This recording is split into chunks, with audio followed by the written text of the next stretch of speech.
When I lived in Marin County, California, I was a deputy coroner for Marin County. I was on the Marin County Disaster Corps team. That was a group of us that studied mass casualty accidents in the Bay Area if a jetliner slammed into Mount Tamalpais or Mount Diablo, or one of the bridges fall into the bay or something like that. We trained for that. And the funeral home I worked at was the agency for the county coroner's office, so I assisted with probably 1,000 autopsies. I mean, I don't have an exact count, but I'll bet over the 7 years I was down there, at least 1,000 autopsies. And in those days, Marin had quite a bit of crime because of drug trafficking and drug wars. So that's where I think I've got the experience and the relevant choice, the relevant experience for the job as coroner. And dealing with families. I've got the experience of dealing with families in some really high stress situations, and that's what I think makes me the best choice.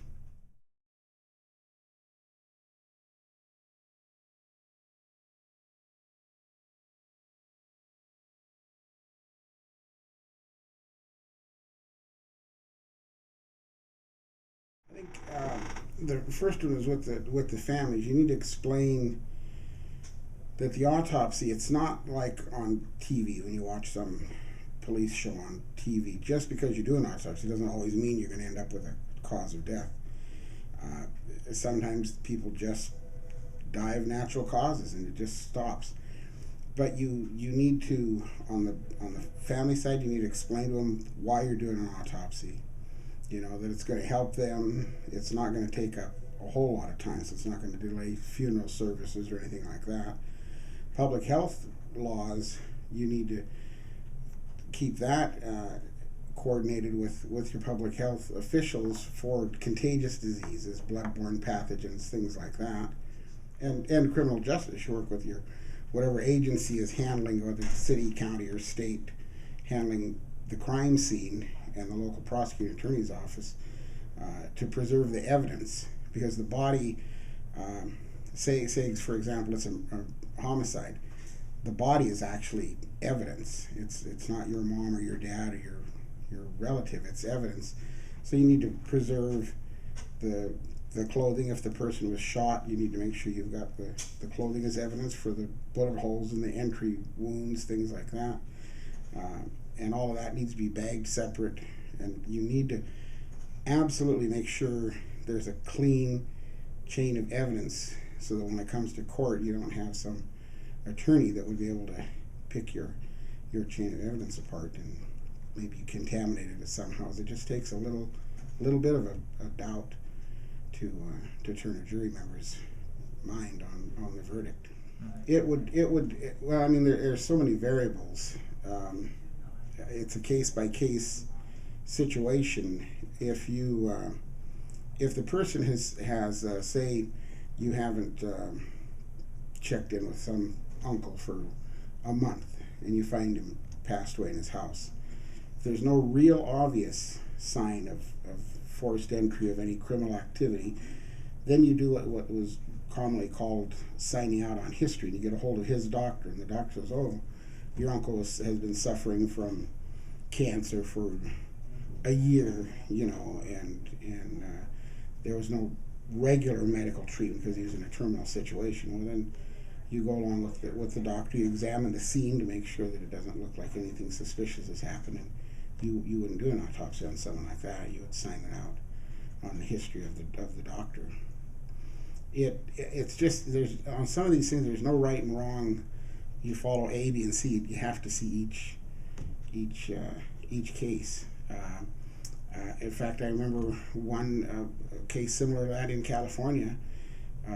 We thought the old guy had just fell over dead in his living room until we went to move him and found him laying on a gun, and it turned out to be a suicide.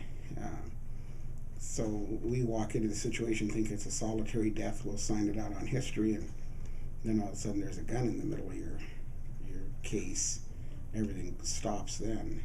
So it just all you just don't know until you actually see the situation.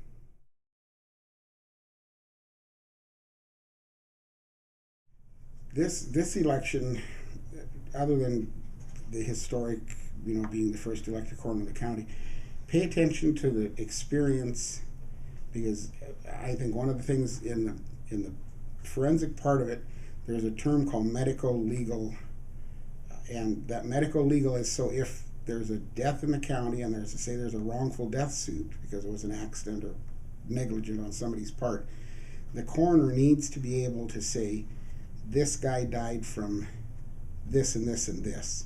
And then when the attorney says, how do you know he died from this and this and this, you can say, I did an investigation, we did an autopsy. An example, say if somebody runs off the road and hits a tree and they die in the accident, they've got head trauma from the crash. What did he die from? Well, he died because of head trauma. What did you do to make sure he died from that head trauma? Well, I looked at him. That's not going to work. You're going to need to say, we did an autopsy, we examined his brain, we examined his fracture of his skull, we examined his heart. His heart was normal and had no blockages. His lungs were clear and normal. His liver was... So it's no other organ failure that caused him to lose consciousness, which would have caused him to run into the tree. And the tree really is secondary to it. So it really comes down to the legal and the responsibility. We don't want our county being sued because the coroner dropped the ball and you find out somebody was murdered later. I'm happy to say that the gentleman I worked with in California, Dr. Irvin Gendrich, the coroner, medical examiner for Marin County, all his years, never had to re-autopsy a case. When he was done, they were never disinterred. When he was done, he was very thorough, and I was a good man to learn under.